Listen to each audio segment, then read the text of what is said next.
नमस्कार दोस्तों, स्वागत है सुमित्रा साइंस क्लासेस में। आज हम गणित में शुरुआत करते हैं सबसे पहले चैप्टर में। आपको बताना है कि हम कोर्स में क्या क्या कवर करेंगे और कैसे कवर करेंगे। पहला चैप्टर है वास्तविक संख्याएं। कोई भी चैप्टर हम शुरू करेंगे सबसे पहले उसके उन बेसिक्स पर काम करेंगे जो बेसिक चाहे कक्षा 8 से शुरू होते हो या 9 से या उससे भी पहले की, ताकि हम आपके कॉन्सेप्ट के बिल्कुल मर्म में बिल्कुल बेसिक में ले जाएं। उसके बाद जब आपके बेसिक कवर होंगे, सारे कॉन्सेप्ट डिफाइन करेंगे, फिर बताएंगे वो कॉन्सेप्ट आपके इस क्वेश्चन में कैसे लग रहा है, ताकि आपका जो मैथ का कॉन्सेप्ट है वो इतना इजीली हो जाए कि आपको कोई भी सवाल परेशान ना करें। उससे पहले आपको ये देखना है कि हम शुरुआत करेंगे सबसे अंकगणित, बेसिक अंकगणित की जो शुरुआत के चैप्टर हैं, उनको कवर करने के बाद जब हम एडवांस पर जाएंगे, तब उसके बाद एडवांस आपको अच्छे से समझ आएगी। लेकिन उसके पहले जो हमारा जो क्वेश्चन पेपर आता है उसमें अंकगणित के जो शुरुआत के चैप्टर हैं वो काफ़ी इजी हैं। जैसे कुछ लोगों का एडवांस मुश्किल होता है, तो इसलिए अंकगणित के अगर आप शुरुआत के चैप्टर कवर कर लेंगे तो ये समझिए कि आप 25 to 30% पेपर आपका ऐसे कवर अप हो गया। उसके बाद जो कुछ चैप्टर जैसे एडवांस में कई लोगों को त्रिकोणमिति में प्रॉब्लम होती है, कई लोगों को 2D एंड 3D में होती है त्रिभुज में, तो वो उसके बाद सांख्यिकी, प्रायिकता और ये चैप्टर करके ठीक ठाक स्कोर कर सकते हैं। लेकिन उसके बाद अगर वो एडवांस में जाएंगे तो उनका अच्छा मार्क्स हो जाएगा। लेकिन जो अभी से जुड़ेंगे उनके लिए कोई भी मुश्किलें नहीं आने वाली हैं पूरे कोर्स में, क्योंकि हम बेसिक से पढ़ाएंगे। जिस प्रकार से आप जानते हैं हम गवर्नमेंट एग्जाम की तैयारी करने वाले हैं, तो वहां पर आपको ये तो बताना है कि कैसे भी हम कोई कॉन्सेप्ट को बिल्कुल शॉर्ट में कवर अप कर सकते हैं। चलिए शुरू करते हैं। सबसे पहला चैप्टर वास्तविक संख्याएं। क्या होती है वास्तविक संख्याएं, ये जानने के लिए सबसे पहले हम ये जाने कि संख्याएं क्या हो, कौन कौन सी होती हैं। उसके बाद वास्तविक संख्याएं के अंदर कौन कौन से बेसिक रूल्स लगते हैं, जैसे कि आप इसमें देख सकते हैं संख्याएं कितने प्रकार की होती हैं और एचसीएफ और एलसीएम और गुणनखंड। ये सब करने से पहले आपको बेसिक इनके जानने की जरूरत है। हम आपको बेसिक पर लेके चलते हैं। सबसे पहला है संख्याओं का परिचय। आपको जानना है इंट्रोडक्शन ऑफ द नंबर्स। तो संख्या कौन सी है? प्राकृतिक संख्याएं। प्राकृतिक संख्याएं कौन सी संख्या होती है? गिनती गिनती शुरू करने वाली संख्या है, जैसे 1 2 3 4 5 6 अनंत तक। ये प्राकृतिक संख्या है। जब प्राकृतिक मतलब का शुरुआत से, जब से ये मनुष्य समझदार हुआ है तब से उसने जो संख्याएं यूज करनी शुरू करी उनको हम प्राकृतिक संख्याएं बोलते हैं। क्योंकि जीरो, आप जानते हैं बाद में जीरो की खोज हुई, भारतीय वैज्ञानिक के द्वारा ही खोज हुई जीरो की। उसके बाद अगला है पूर्ण संख्या। पूर्ण संख्या होल नंबर कौन सी होती है? जब जीरो को आप ऐड कर देंगे प्राकृतिक संख्याओं के परिवार में शून्य को शामिल कर देंगे। जब शून्य को शामिल हो गए तो पूर्ण संख्या, मतलब सारी संख्याएं आ गई। अब कोई भी संख्या नहीं बची तो पूर्ण संख्या हो गई। 0 1 2 3 ऐसे करके अंत तक, इन्फिनिटी तक, ये हो गए पूर्ण संख्याएं। अब आइए पूर्णांक क्या होता है? पूर्णांक मतलब इंटीजर। देखिए पूर्णांक शून्य, सभी प्लस और सभी माइनस वाली संख्याएं इंटीजर पूर्णांक होती है। जैसे -3 -2 -1 0 1 2 3। अब आपको याद रखना है पूर्णांक क्या होते हैं? माइनस प्लस और जीरो मिला के जो संख्याएं होती हैं उन्हें हम पूर्णांक कहते हैं। उसके बाद कंपोजिट नंबर। कंपोजिट नंबर जो भाज्य संख्याएं होती हैं। अब भाज्य संख्याएं तो कंफ्यूज हो जाएंगे, इसलिए आप कंपोजिट नंबर याद रखें। वही संख्या जिनके दो से अधिक गुणनखंड हों वो संख्याएं कंपोजिट नंबर कहलाती हैं।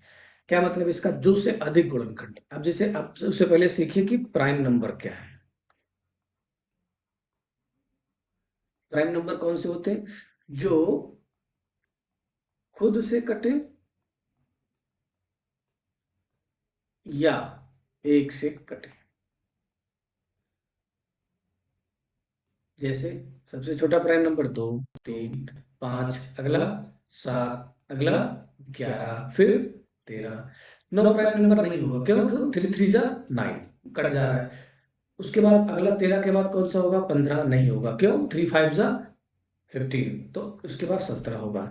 ऐसे करके प्राइम नंबर में जो खुद से कटे या एक से कटे, उनके कितने फैक्टर हुए, गुणनखंड हुए? एक, दो हुए।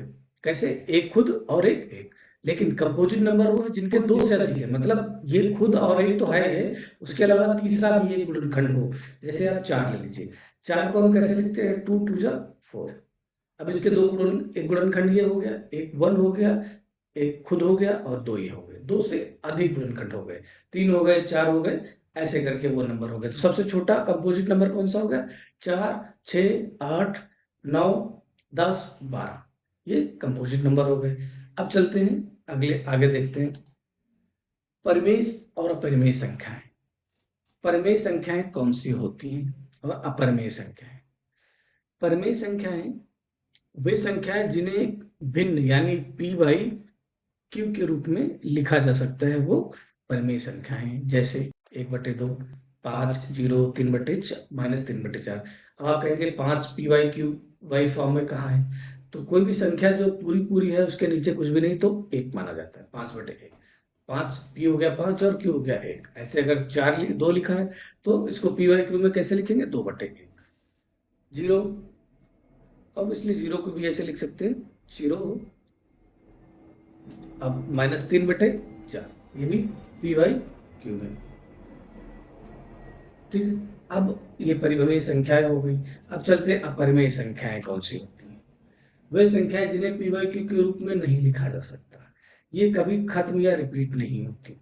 जैसे √2, √3, पाई। अब देखिए √2 का मान कितना होता है? 1.732, ऐसे करके लंबा लंबा जाता है, खत्म नहीं होता। तो इनको क्या बोलते हैं? अपरिमेय संख्या। फिर आप देखिए √3 की भी वैल्यू होती है। अब पाई की वैल्यू कितना होती है? 22/7। अब इसको भाग करिए, 7×3 = 21, फिर 1 आया, 1 1 1, फिर आ गया 10 आया, 3 आया, तो 4 जा, और उसके बाद 2 आया, ऐसे करके ये खत्म नहीं होगी, लंबी सीरीज जाती है पॉइंट के बाद। इनको अपरिमेय संख्या कहते हैं। बेसिक में आप ऐसे साधारण जा सकते हैं जो अंडर रूट के फॉर्म में है, या जो सिंबल है जिनकी कोई वैल्यू, जैसे पाई है, और आगे कई सिंबल होते हैं जिनकी वैल्यू है। फिजिक्स में वो ज्यादा है, मैथ में कम है, खासकर आपकी क्लास में। तो रेशनल नंबर कौन से हैं अपरिमेय संख्या? जो √2, √3 ऐसे रूट में दी है, जो p बाई क्यू के फॉर्म में नहीं लिखी जा सकती वो। अब आप वास्तविक संख्याएं, जो कि आपके चैप्टर का नाम है, वास्तविक संख्या सभी परिमेय और अपरिमेय संख्याओं को मिला दें तो यह वास्तविक संख्याओं का परिवार बनता है। मतलब वास्तविक संख्या बराबर क्या है? परिमेय प्लस अपरिमेय। ये क्या कहलाती है? वास्तविक संख्या। p बाई क्यू फॉर्म में हो या दोनों है या नहीं है, इन दोनों को मिला के जो संख्याएं बनती हैं वो वास्तविक संख्याएं हैं। अब आपका चैप्टर आया कि वास्तविक संख्याएं कौन सी होती है।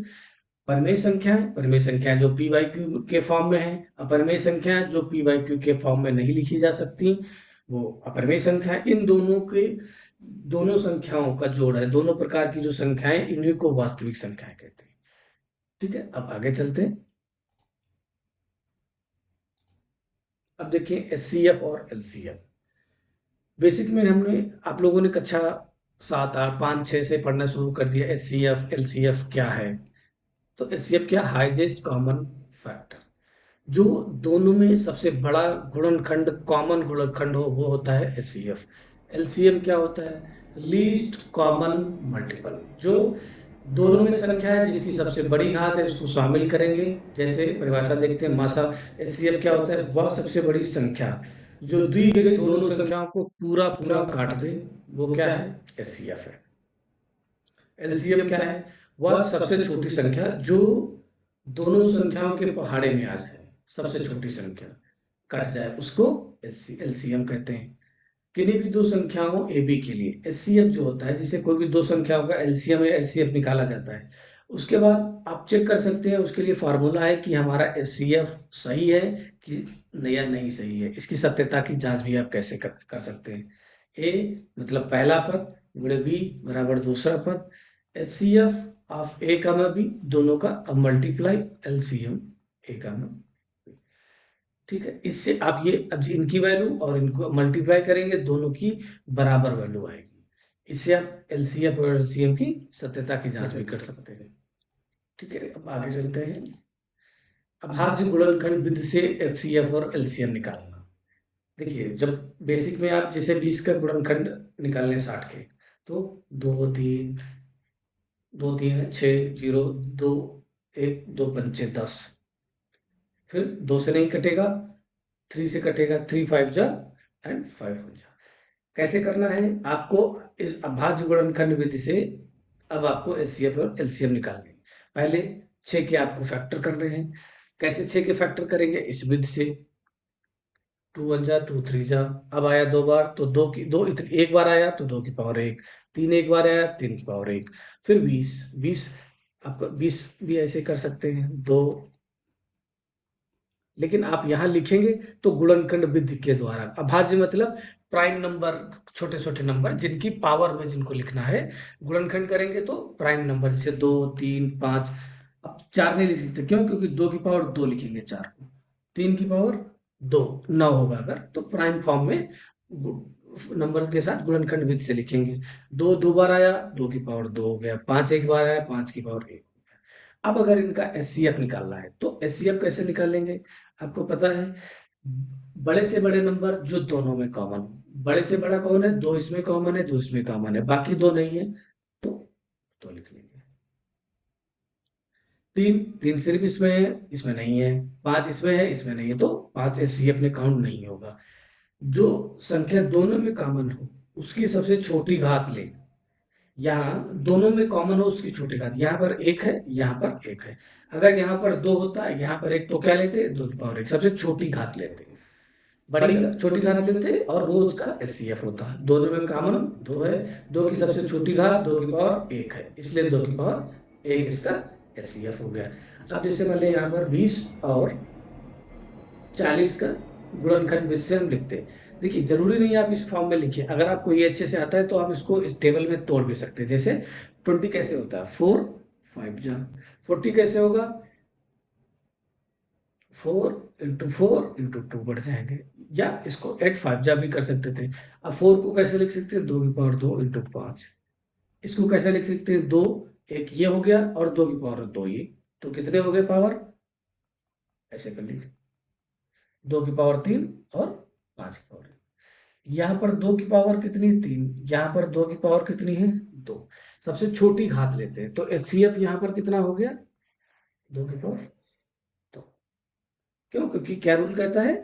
दोनों संख्याओं में कॉमन हो उसकी सबसे छोटी घात लेते हैं। इसमें सबसे छोटी घात क्या है? 2। इधर 2 की पावर 3 है, ये ज्यादा है, छोटी 2 की पावर 3 थी, तो हमने इसका एचसीएफ कितना हो गया? 2 की पावर 3। ऐसे ही अब देखते हैं एलसीएम क्या है। एलसीएम देखते हैं, एलसीएम लघुत्तम समापवर्तक। दोनों में मौजूद सभी अलग अलग संख्याओं को ले और उनमें सबसे बड़ी घात को आपस में गुणा करते हैं। दोनों में मौजूद सभी अलग अलग संख्याओं को लो, मतलब समझ रहे हैं आप कि सभी जो संख्याएं हैं जो कॉमन नहीं है उनको भी लेना है, और जो उनमें सबसे बड़ी घात है उसको लेना है। जैसे अब इसको देखिए, 2 की पावर हम ले लेते हैं 20 और 40 लेते हैं। हमने कैसे किया? 4 5 जा 8 इंटू 5। 4 के 2 की पावर 2 इंटू 5।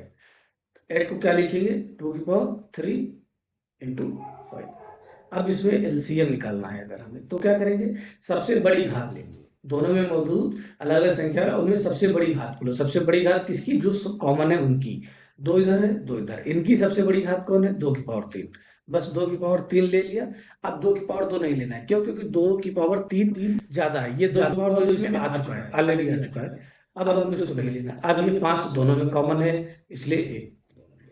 कितना हो गया? 2 की पावर 3 8 और 5, मतलब कितना? 40 इसका एलसीएम हो गया। इस प्रकार से एलसीएम जब भी निकालें तो ये रूल जो है ये याद रखना है कि सबसे बड़ी घात लेना है और बची संख्याओं को भी लेना है। जैसे और भी करते हैं, 10 और 30 का लेते हैं। 2 गुणे 5 10 हो गया, और 6 गुणे 5 लेते हैं। इसको 6 को कैसे लिखते हैं? 2 इंटू 3 इंटू 5। ऊपर इसको क्या लिखना है? 2 इंटू 5। एलसीएम क्या हो गया? 2 दोनों में कॉमन है, 2 इंटू 3 इसको भी लेना है। 5 दोनों में कॉमन है, इसलिए 5 भी लेना है। अब कितना होगा? 2 3 6 बच्चे, ये इसका एलसीएम। जब भी एलसीएम निकालें तो इस बात का ध्यान रखें कि हमें सबसे बड़ी घात लेनी है, उसके बाद जो बचे हैं उन सबको लेना है। ये एलसीएम में हो गया। एचसीएफ में क्या करना है? जो दोनों में कॉमन सबसे छोटी घात है उसको लेने, दोनों में कॉमन जो छोटी घात है उसको लेना है।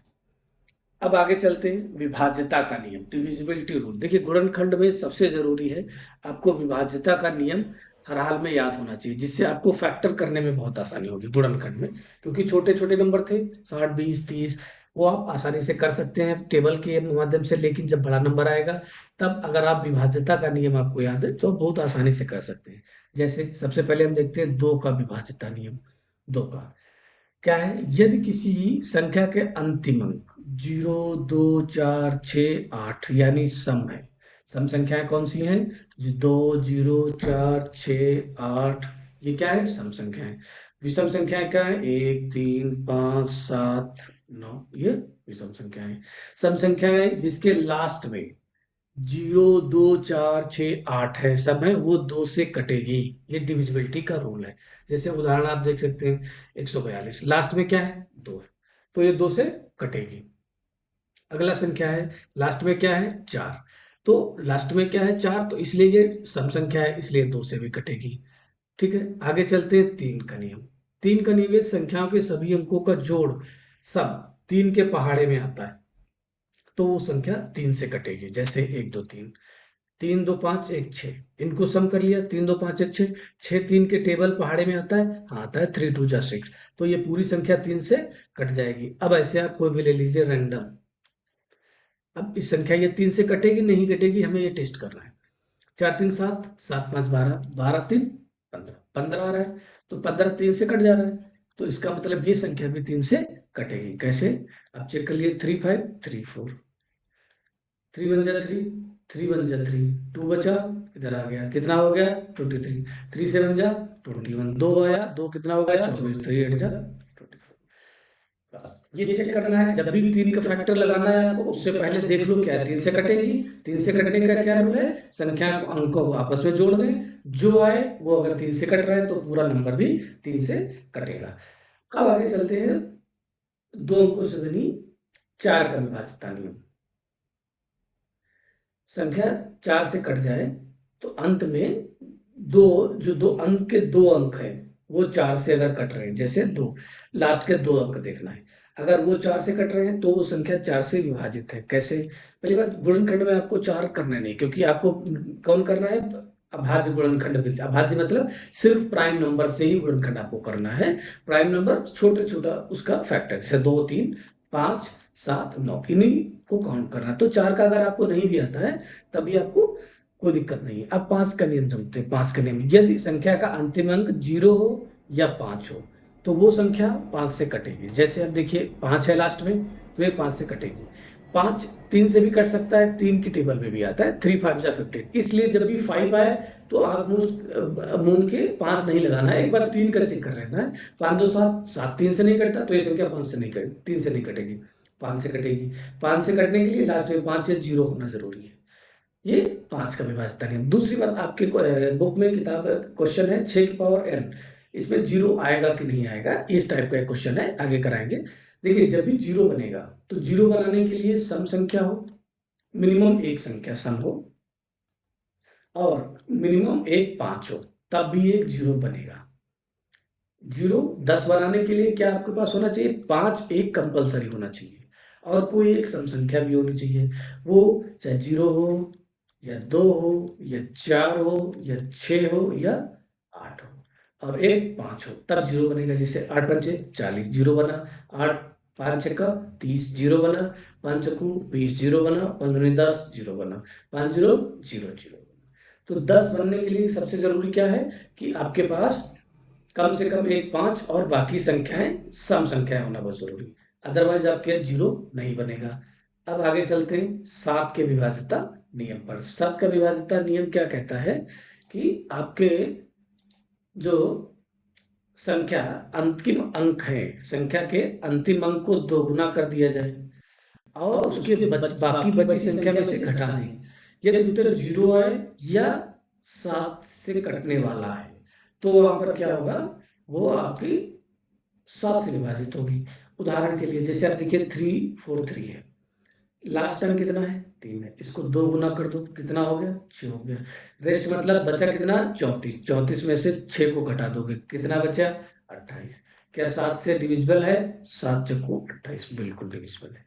तो 7 का रूल क्या कहता है, फिर से याद करना है। ये सारी चीजें आपको कॉपी में नोट्स बना लेने हैं अपने, ताकि आपको पूरे चैप्टर में आगे दिक्कत ना हो। सबसे पहले 7 का विभाज्यता का नियम, जैसे हमने कोई ये नंबर लिख लिया, क्या रूल है, आखिरी संख्या को 2 गुना कर दो। आखिरी संख्या कितनी है? 4, इसको 2 गुना कर दिया, कितना हो गया? 8। जो बच्चा है उसमें से घटा दो, 4 3 5 माइनस 8, घटा दिए, कितना आया? 435, 5 गया, 3 बचा, 427। 427 7 से कट रहा है, 7 छंग 42, 7 एकम 7 कट रहा है। इसका मतलब ये संख्या भी 7 से कट रही है। बस कितनी बड़ी संख्या थी, हमने बस छोटे से रूल से पूरे पता कर लिया कि ये 7 का फैक्टर होगी, गुणनखंड होगा इसमें कि नहीं होगा। कोई भी बार बार टेबल करने की जरूरत नहीं, बस आपको डिविजिबिलिटी रूल पता है, आप सीधे ही पता कर लेंगे कि हमें ये वाला डिविजिबिलिटी रूल अप्लाई हो रहा है कि नहीं हो रहा है। अब चलते हैं 9 और 11 के विभाज्यता के रूल में। 9 और 11, 9 का क्या कहता है, यदि संख्या के सभी अंकों का जोड़ 9 के पहाड़े में आता हो, जो संख्या दी है उसके सभी अंकों का जोड़ 9 के पहाड़े में आता हो, तो वो संख्या 9 से कटेगी। वैसे आपको फैक्टर में 9 का टेबल नहीं लगाना है डिविजिबिलिटी रूल, लेकिन फिर भी आप अपनी जानकारी के लिए लिख सकते हैं कि जो टोटल नंबर है उनको सम करके जो नंबर है वो 9 से कट रहा है अगर, तो वो संख्या भी 9 से कटेगी। 7 2 9 और 9 9 18, 18 9 से कट रहा है, हाँ कट रहा है, तो फिर ये भी संख्या 9 से कटेगी।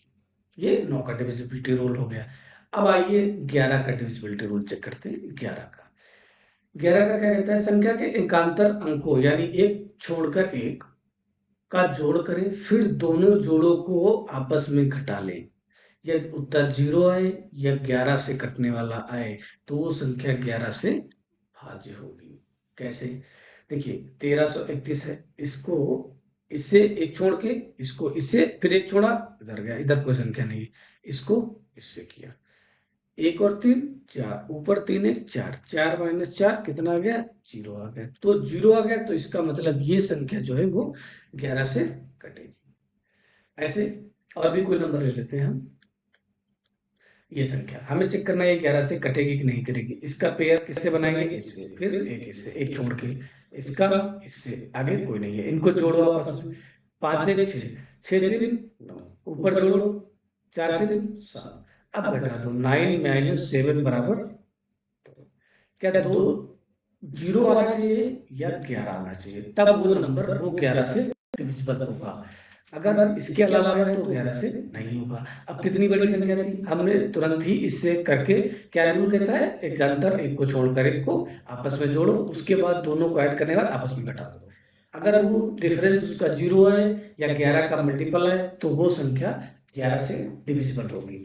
अब आप इस पैटर्न से कोई भी बड़े से बड़ा फैक्टर आपको पूछे, आप फौरन इसको कर लेंगे, लेकिन उससे पहले आपको क्या करना है, कुछ काम करने हैं, जैसे कि इनके साथ में आपको स्क्वायर और स्क्वायर रूट करना है।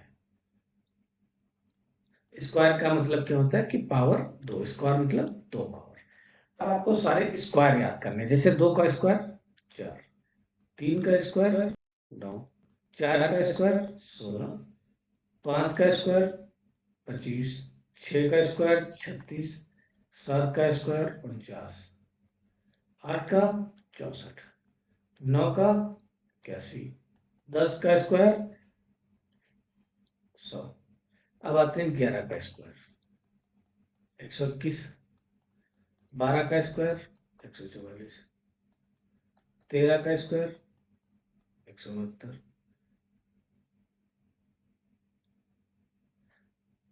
ऐसे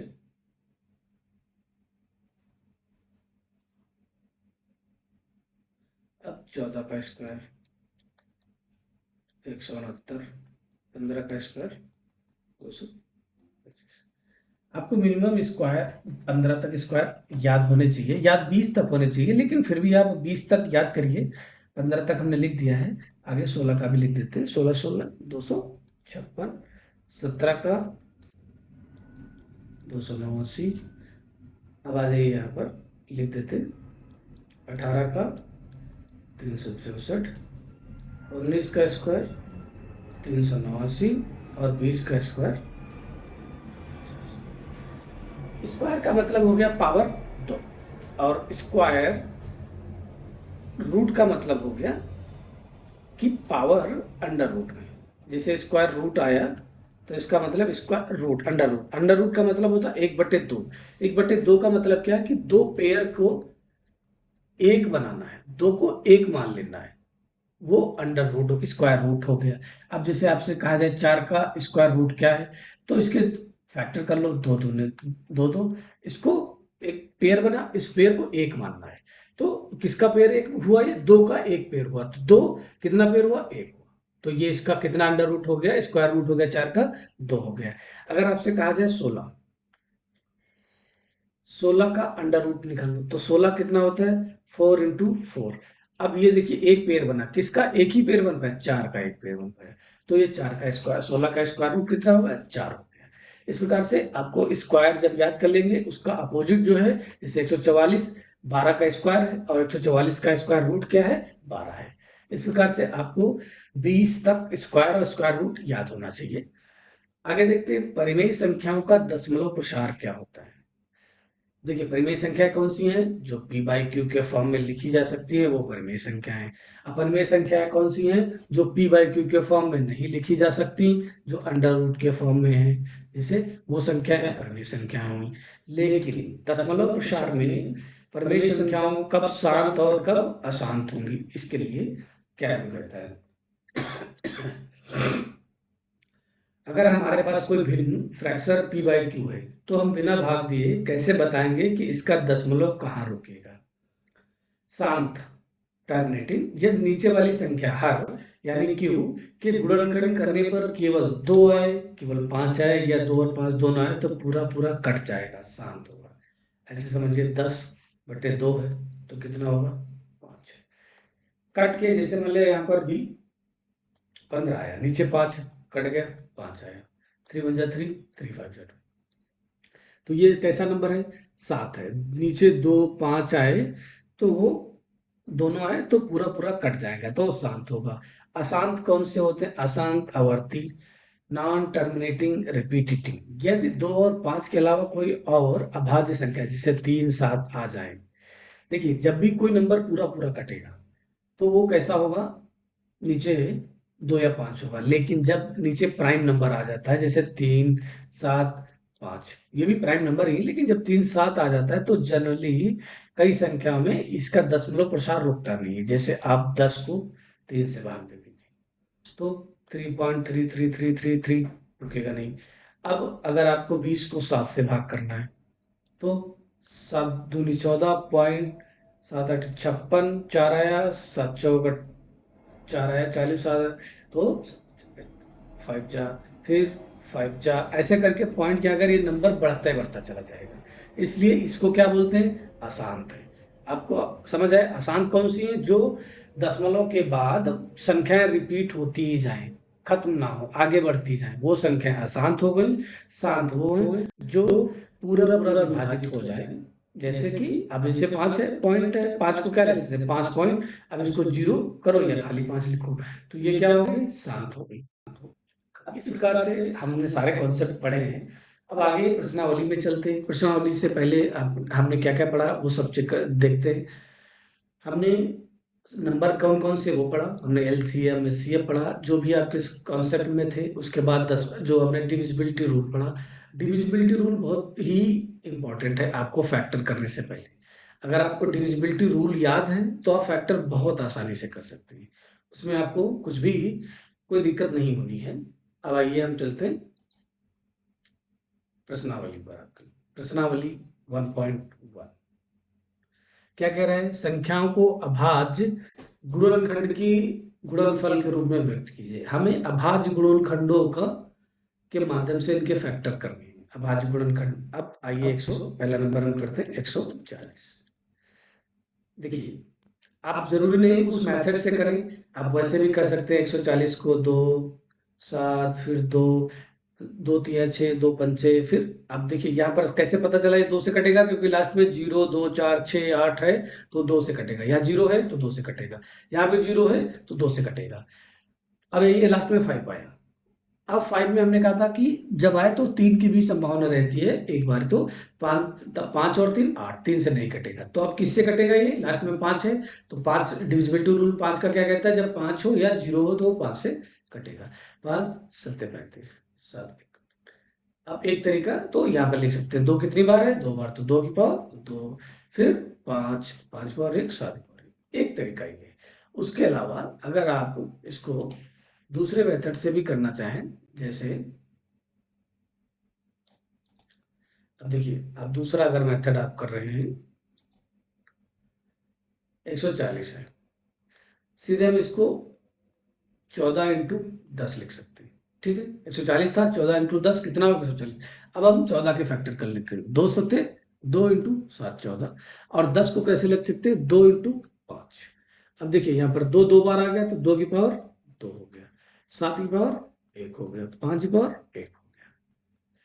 ठीक है, अब हम इस रूप में हमें लिखना था अभाज्य गुणनखंड। अभाज्य मतलब प्राइम नंबर, 2 की पावर 2 7 7 5 लिख सकते हैं आराम से। अब दूसरा है जैसे 156। अब 156 को लिखना है, अब 156 ऐसे लिख सकते हैं, ऐसे करिए, 2 सत्ते 14, 2 अट्ठी 16। कैसे पता 2 से कटेगा? क्योंकि लास्ट में क्या है? 6, 0 2 4 6 8, अगर इनके लास्ट में है तो वो संख्या 2 से कटेगी। अब फिर 8 है, तो मतलब वो कैसे कटेगी? 2 से कटेगी, सीधे हमें काट देना है। 2 तिया 6, और यहाँ पर है 8, कितना हो गया? 18 हो गया, 2 9 18। अब 0 2 4 6 नहीं है, यहाँ पर 3 आ गया, 3 मतलब विषम संख्या आ गई, इसका मतलब अब 2 से नहीं कटेगा। हम 3 से चेक करते हैं, 9 3 12, 12 3 से कट रहा है? कट रहा है, इसलिए ये 3 से कटेगा। 3 1 3 3 3 9, 13 आ गया। आप सबको पता है 3 से कटने की संभावना है, 3 1 4 नहीं कटेगा, तो 13 एक प्राइम नंबर है, आपको पता है 13 1 13। क्या फैक्टर आ गया? 100 256 156 के 2 की पावर 2 इंटू 3 एक बार, और इंटू, ये क्या आ गए? हमारे 156 के फैक्टर आ गए। अब हम चलते हैं तीसरे वाले क्वेश्चन पर। 38 और 25।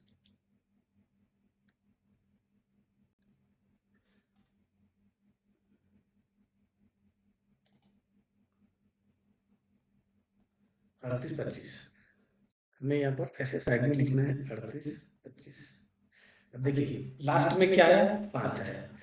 5 आया तो 5 सिर्फ 2 से कट सकता है, एक 3 से कटेगा, दूसरा 5 से कट सकता है। तो पहले हम चेक करेंगे क्या 3 से कटेगा। 3 से कटने की क्या रूल है? सभी संख्याओं को आपस में जोड़ लें, अगर वो जोड़ 3 से कट रहा है तो वो संख्या भी 3 से कटेगी। 5 2 7, 8 7 15, 15 3 18, 3 6 18, इसका मतलब ये पूरा नंबर 3 से कट जाएगा। अब हम 3 से काटेंगे, 3 1 3, 3 दूना 6, 2 आया, 2 22 हो गया, 3 7 21, 3 5 15। फिर अब ये फिर चेक करेंगे कि 3 से कटेगा कि नहीं कटेगा। 7 5 12, 12 2 14, 14 है 15, 15 3 से कट रहा है? कट रहा है, तो ये भी कटेगा। 3 चक्कू 12, 3 दूना 6, एक इधर आया, 15 हो गए, 3 5 15। अब चेक करना है ये 5 3 से कटेगा? 5 2 7 7 4 11, नहीं कट रहा है 11 3 से, तो अब ये किससे कटेगा? 5 से ही कटेगा, क्योंकि 5 से 2 ही कट सकते हैं, तो 3 या 5। अब 5 से कटेंगे, 5 अठे 40, 2 इधर आया, बच्चा 25 हो गया, बच्चा 25। अब फिर ये 5 से कटेगा, 3 से चेक कर ले, 8 5 13, 3 से नहीं कटेगा, तो 5 से ही कटेगा। 5 1 5, 3 आया, 5 7 35, कितना बचा? 17। अब इसके आगे हमें कितने लिख देना है इसके फैक्टर? 3 2 बार आया, 3 की पावर 2 इंटू 5 कितनी बार आया? 2 बार आया, 5 की पावर 2 इंटू 17 की पावर। इस प्रकार से बड़ा नंबर था, लेकिन हमने डिविजिबिलिटी रूल से ना हमें बहुत ज़्यादा टेबल करने पड़े, ना ही बार बार फैक्टर डिवाइड करके देखना पड़ा, और आसानी से हमने इसके फैक्टर कर लिए। अब आते हैं चौथे सवाल पर। क्या क्या कहता है?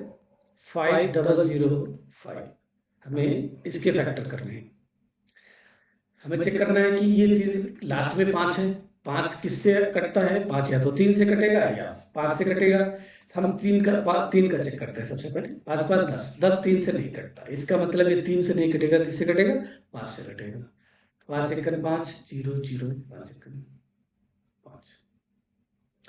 अब हमें क्या करना है, चेक करना है लास्ट में एक आया, एक विषम संख्या है तो 3 से कटने की संभावना है, 1 2 2, 3 से नहीं कटेगा, ये 5 से भी नहीं कटेगा, ये 7 से कटेगा क्या, मैं चेक करता हूँ। 7 का डिविजिबिलिटी रूल क्या कहता है, लास्ट संख्या को बाकी बची हुई संख्या से घटा देने पर, दो लास्ट संख्या को दोगुना करके बची हुई संख्या से माइनस करने के बाद जो संख्या बचे, अगर वो संख्या 7 से कटती है तो ये भी कटेगी। लास्ट कितना है, 1, इसको दोगुना कर लिया, कितना हो गया 2, बचा कितना 100, 100 में से 2 घटा दिया, कितना बचा 98, 98 7 से कटेगा क्या, चेक कर लेते हैं, 7 एकन 7, यहाँ कितना बचा 2, 7 चौक 28, इसका मतलब कट गया 14 सत्ती 98, 7 से कट रहा है, हम इसको 7 से डिवाइड कर देंगे, 7 एकन 7, 3 बचा, यहाँ 30 हो गया, 7 चौक 28, 2 बचा, 2 1 के आगे आ गया, कितना हो गया 21, 7 3 21। अब चेक करना है क्या ये संख्या 7 से कटेगी, कैसे, आखिरी संख्या को 3 से नहीं कट, 3 से चेक कर लेना, 4 3 7 1 8, 3 से नहीं कटेगी, 7 से चेक करते हैं, आखिरी संख्या को 2 गुना कर लेते हैं, 3 गुणे 2 इज इक्वल टू 6, बचा कितना 14, 14 में से 6 घटा देंगे, कितना बचा 8, क्या 8 7 से डिविजिबल होगा, नहीं होगा, 7 से नहीं हुआ। अब हम किससे चेक करेंगे, 9 से नहीं कर सकते क्योंकि हम भाज्य गुणनखंड छोटा प्राइम नंबर लेते हैं, प्राइम नंबर। अब किससे कटेंगे, 7 से नहीं कटा तो अगला प्राइम नंबर 11 है, क्या 11 से कटेगा, 11 का रूल क्या कहता है, एक को एकांतर क्रम करके उसके बाद दोनों को घटा देंगे, 1 3 4, 4 इधर जाएगा कोई नहीं तो 4 माइनस 4 कितना है 0, अगर घटाने के बाद 0 या 11 का मल्टीपल आता है तो वो संख्या 11 से डिविजिबल है। क्या रूल है, एकांतर क्रम में संख्याओं के जोड़े बनाएंगे, जोड़ों को आपस में जोड़ेंगे, उसके बाद दोनों को घटा देंगे, जो घटाने के बाद या तो 0 आए या 11 का मल्टीपल आए वो संख्या 11 से कटेगी, 11 से काटते हैं, 11 का 11, 3 बचा, 3 के आगे 3 हो गया 33 हो गया, क्या 33, अब 13 आ गया, तो इसके फैक्टर क्या आ गए, 5 × 7 × 11 × 13, ये इसके फैक्टर आ गए। सारे हमें मुश्किल सवाल थे, फैक्टर थे, लेकिन हमने डिविजिबिलिटी रूल से बड़ी आसानी से इनको कर लिया। अब आते हैं, अगला फैक्टर है 74 और 29। देखिए 74 और 29 कैसे करते हैं, सबसे पहले लास्ट में विषम संख्या है तो इसका मतलब ये सम संख्या से नहीं कटेगा, 2 से नहीं कटेगा, ये 5 से भी नहीं कटेगा, क्यों, 5 से कटने के लिए लास्ट में या तो 0 हो या 5 हो, ये 3 से कटेगा या 7 से कटेगा या उससे बड़े प्राइम नंबर से कटेगा। हम सबसे पहले 3 से करते हैं। 3 का रूल क्या कहता है, संख्याओं को आपस में जोड़ने पर अगर वो संख्या 3 से कटती है तो पूरी नंबर 3 से कटेगा, 9 2 11, 11 4 15, 15 7 22, 3 से नहीं कटेगा। अब हम चलते हैं 7 के डिविजिबल रूप में।